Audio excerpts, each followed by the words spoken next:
Today our readings, one of the things they focus on is it's just God's trusting in God's providential care for our life, and that He will fulfill the promises that He makes to us. You know, in this gospel, the Beatitudes, the beginning of the Sermon on the Mount, is just full of promises, that will come in the future if we remain steadfast now in the present.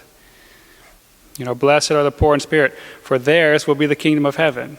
Blessed are they who mourn, for they will be comforted. It's all in the future. Good things will come, you know.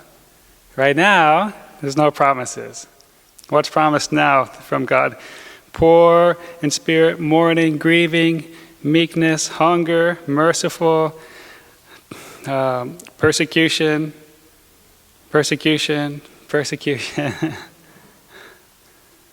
This is what God promises us now, but the challenge for every disciple is to trust that He will continue to provide for our needs now in the present moment through all the hardships that we do encounter in life, and that afterwards it will make it through and weather through the storm, and it will be better. It will be better afterwards as we trust Him now.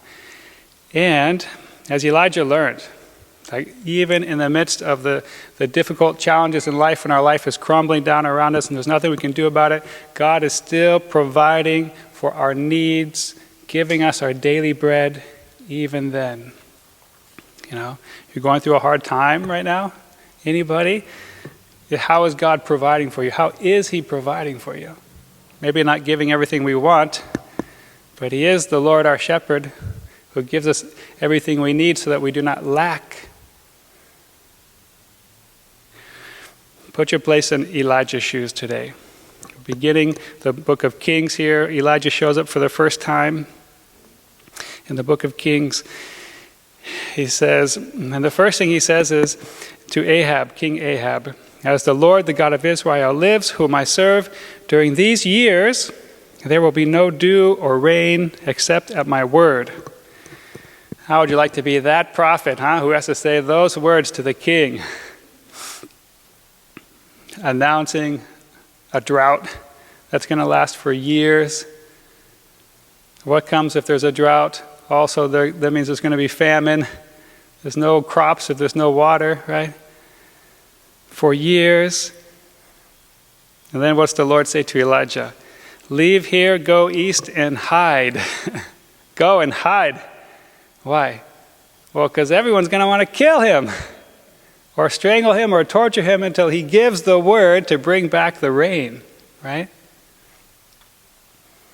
How would you like to be Elijah?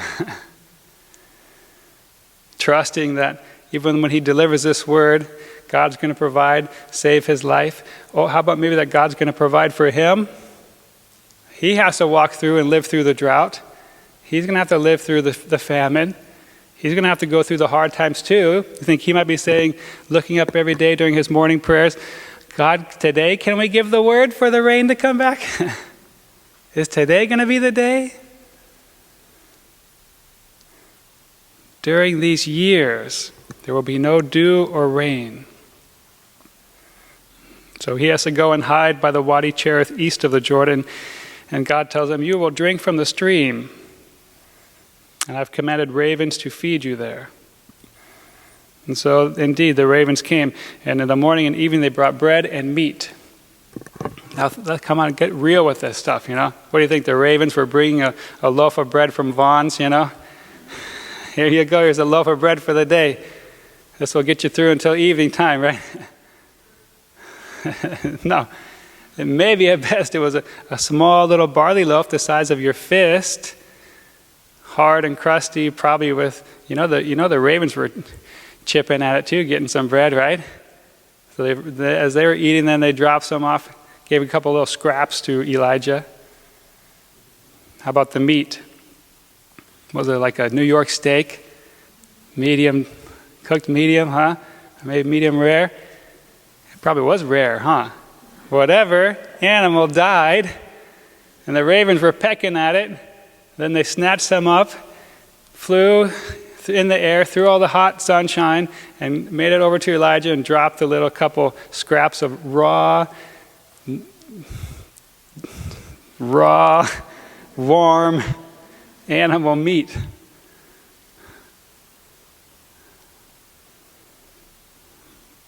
You ever want to be a prophet? What did John the Baptist eat? Locusts and wild honey. Well, these guys didn't eat very good, did they? And yet God was providing for their needs. You think they wanted something else? Oh, yeah.